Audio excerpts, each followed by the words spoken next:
এমনিতে কনস্ট্রাকশনের খরচা দুদিক থেকেই আসবে, আমি দিল্লিতে জানিয়েছি। তাই এখন ওই লিস্ট মেলানো, কর্মী অ্যালোকেট করা, আরও কিছু লোক পাঠাবে বলল। আমিও বললাম এদিককার অবস্থা ভায়োলেন্ট হতে পারে, প্রচুর লোক দেশ পার হবে, তার উপর ওই সালা বেশ্যাবাড়ি। না না, ভায়োলেন্ট হতে পারে না, ভায়োলেন্ট হবেই। আমাকে একটা কথা বোঝা, আচ্ছা কেন যাবে বলতো লোকজন 14 পুরুষের ভিটামাটি ছেড়ে? সরকারি ফরমান তো বর্ডার বসানো, তার সঙ্গে ওদের চলে যাবার কি? দেখ, ক্যাবিনেট মিশন হোক, 3রা জুনের প্ল্যান হোক, বা বর্ডার কমিশনের মিটিং হোক, আমাদের নেতারাও ভাবেনি যে এরকম মাইগ্রেশন হবে। পাঞ্জাবে কত লোক ডিসপ্লেসড হয়েছে 3 মাস আগে জানিস? 80 লাখ, তাও সরকারি দিকে। 80 লাখ। শব্দ দুটো ভালো করে মাথার মধ্যে চিবিয়ে নে। যে কারণে, যে ভয়, যে ঘটনাগুলোর জন্য এসব ঘটছে, 2 টাউনের লোককে বোঝালেই হবে। সে তো বোঝাবি, কিন্তু তাতে কাজ হবে? আলবাত হবে। অমৃতসর, এলাহাবাদ, আহমেদাবাদ, বম্বের হিন্দু ভাইদের কীর্তিকলাপের কথা যখন হলদিবাড়ির কাটার বাচ্চারা শুনবে, তখন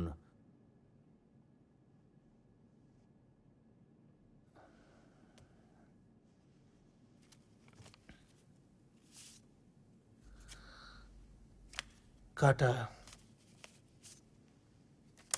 লেড়ে, মোল্লা, আর ওদিকে সুযোগ পেলেই রবীন্দ্র নজরুল সন্ধ্যা। বাঙালি।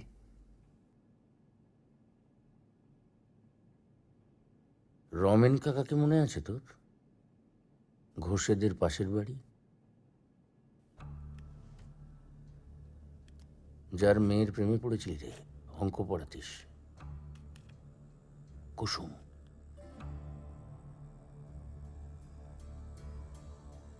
ছুটতে ছুটতে এসেছিল আমাদের বাড়িতে ওর মেয়েকে নিয়ে।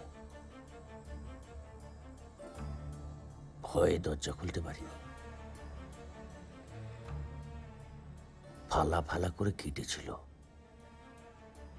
আর মেয়েটাকে পুরো একটা পাড়া খেয়েছিল সবাই মিলে। দেখিনি, আওয়াজ শুনেছিলাম। নজরুল গীতি না, অন্য আওয়াজ। গন্ধ পেয়েছিলাম, হালিম বিরিয়ানি না, অন্য গন্ধ।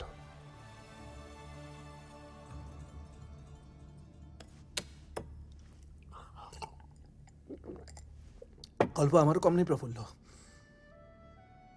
সেদিন যখন লোকগুলো একটা একটা করে ধুতির গেট খুলছিল, তখন তাদের কারোর মুখের মধ্যে আমি তোর মুখটা দেখিনি, আজও দেখি না। তাহলে দেখ, প্রয়োজন আছে দেখার।